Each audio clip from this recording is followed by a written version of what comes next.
The final thing to do is to create our fourchette pattern. As my middle finger is the longest, I'm going to be basing my pattern off that, and I've just moved everything around so that my hand is just pushing against the side of the table to enable me to get my middle finger completely flat. Now my index finger's in the way, and once we get ready to draw around, I'm going to actually push that on top of it so it's there, sort of, it will obscure the middle finger whilst I'm drawing around it, but the finger is nice and flat, the paper is right up against the edge as well, and then I'm just going to grab my pencil and I'm going to keep the pencil upright, and I'm just going to move my index finger out of the way whilst I do this. Keep it upright as you go around. Make sure, of course, that you're getting a nice mark on the page. Don't worry if it's a little bit rough. You just want to follow the end of the finger. So I'm just moving my index finger out the way whilst I'm doing this, and just sort of checking that I've got everything marked. So it is going to look a little bit rough, but that in essence is the start of our fourchette. The next thing I'm going to do is to cut around the outline, this sort of shape that I've got. Don't worry about smoothing it out at this point. We just want to stay on the line as much as possible and cut out the shape that we have there. Now I've cut out my middle finger, and I've also drawn quite a long line on a piece of scrap paper. And what I want to do is, this is the top of my finger, this is the underside. The top of my finger, I want to get a good line between along the top of that finger. Now it might mean that I'm slightly off at this end by a few millimeters, but that's all right because we are going to be picking that up elsewhere. So when I'm happy with that, I'm going to then just draw around the finger that I've created so that I can take my template off. Again, try and keep your pencil as vertical as possible and move around your hand so that you can just keep your fingers out of the way and draw your template. So that is my basic finger shape. So just let me show you. So that's what it looks like at the moment, fairly unauspicious. And what we want to do is give it a little bit of shaping, and also to put the sort of point in to reflect the fact that it goes at an angle on the back of the hand as well as on the thumb as well, but we've sorted the thumb.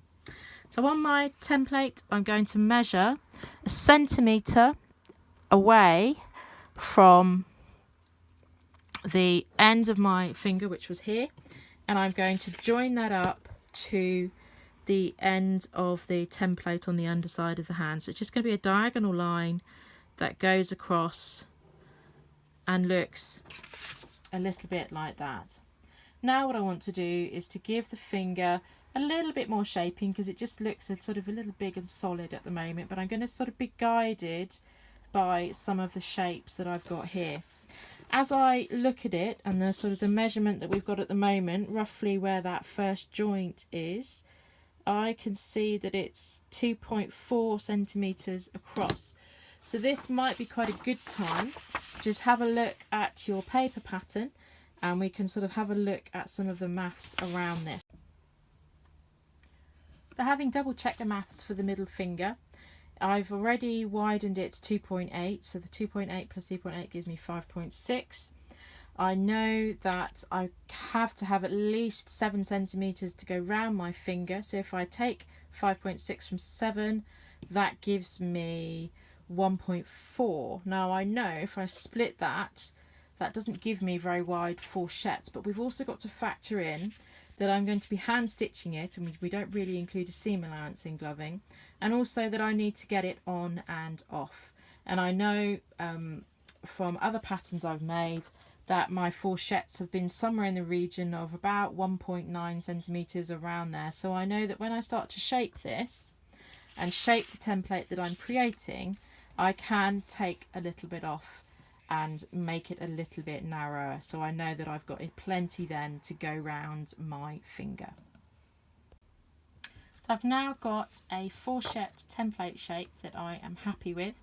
It is just under 2 centimeters across. I know from looking at my measurements and remembering I've got to get it on and off. I don't want something that's skin tight, but neither do I want something that's completely baggy.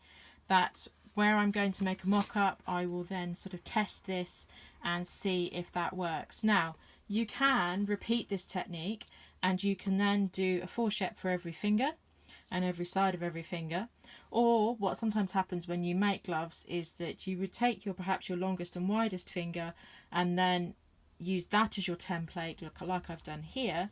And then when you come to construct the glove, you would just trim it down accordingly. So if I was, say, using a fourchette that was this size on my little finger, I would be tempted to trim off some of the upper finger here so that I could have a slightly slimmer finger, because I know that there is a difference between my fifth finger and my middle finger. So 2 options. One is to do for every finger, or to pick one, usually the longest or the widest, and then trim as you need to. There will be some trimming when you are sewing. So the next thing now is to glue the fourchette and the thumb template onto card and get them cut out. So here again, I've glued the back of my templates, and now I'm just going to turn them over and just carefully press them out onto the card.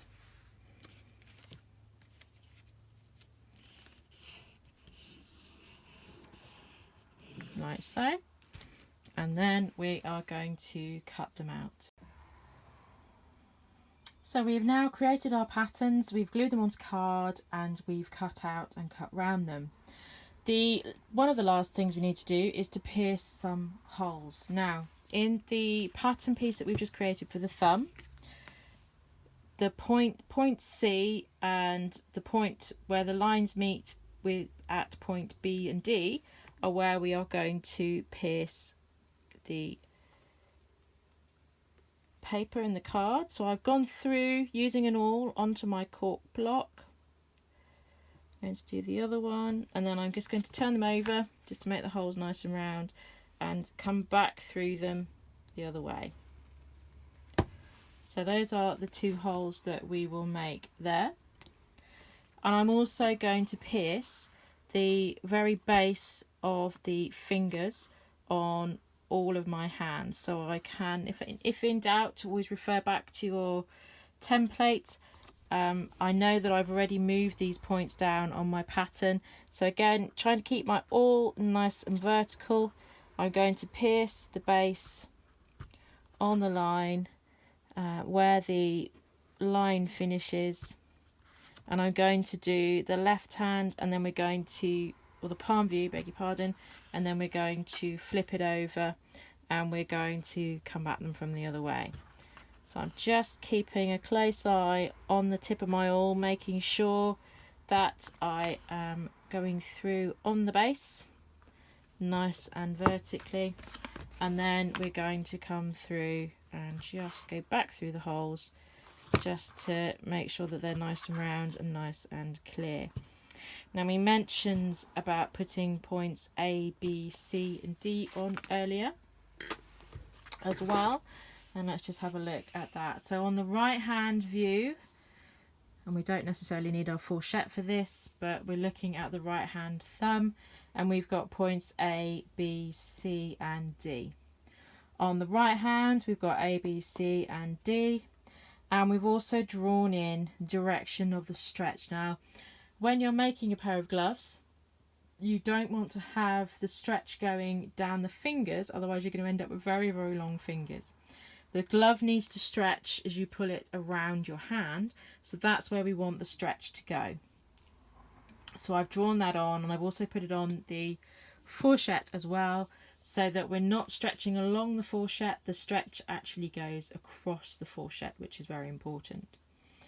Turning the pattern pieces over, we're also going to make sure that we've added points A, B, C and D again, and this is just looking at this from the reverse. So A, B, C and D, and this is the left hand view. So I know that whenever the pieces are facing this way, I've marked it and I know where my hands are on the stretch would also go across the hand in the same way as well.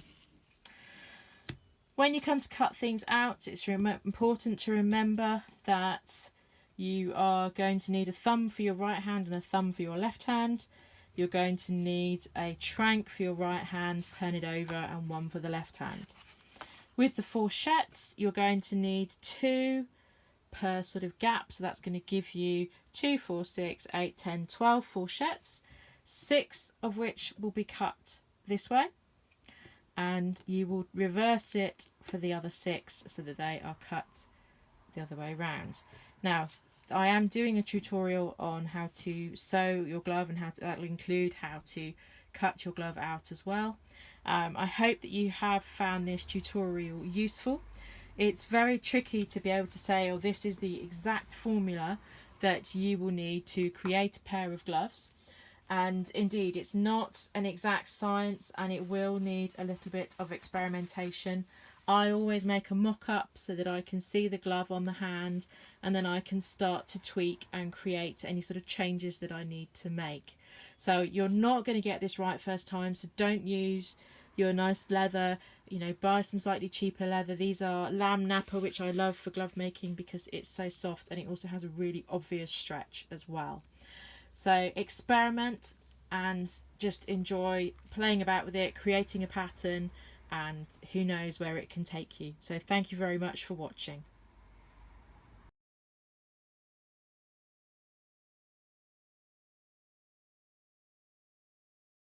Thank you for watching this tutorial on how to make a glove pattern. One of the things that I have discovered is that there is no silver bullet or magic recipe I can give you that will create a gloving pattern that fits somebody correctly for the first time. So it is about getting as far as you can with your measurements and your designing, making your mock-up, and then evaluating that, coming back to your pattern and making adjustments.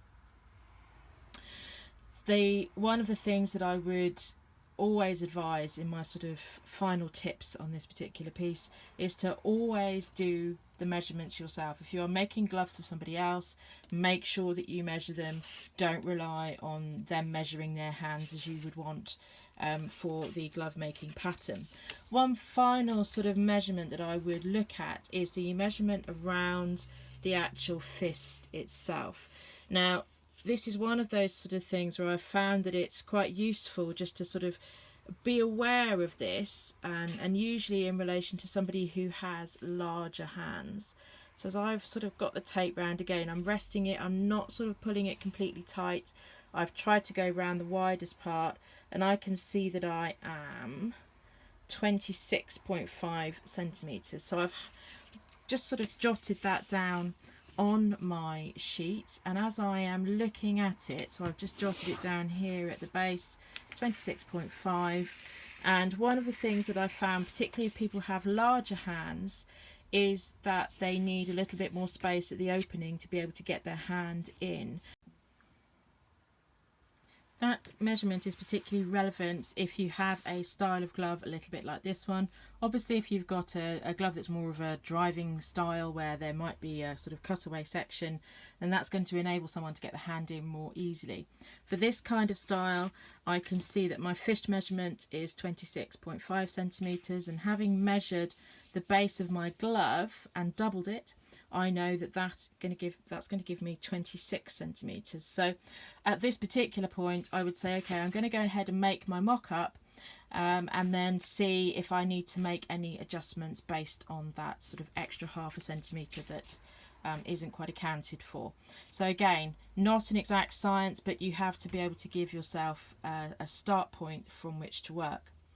Another key point is if somebody has perhaps any sort of damaged fingers, or if any fingers are arthritic, you may find, particularly if they're sort of crooked and they can't necessarily straighten their hand, that you may wish to measure the sort of that crooked finger, because that's going to in effect need a slightly longer finger length to just accommodate a little bit of that curve.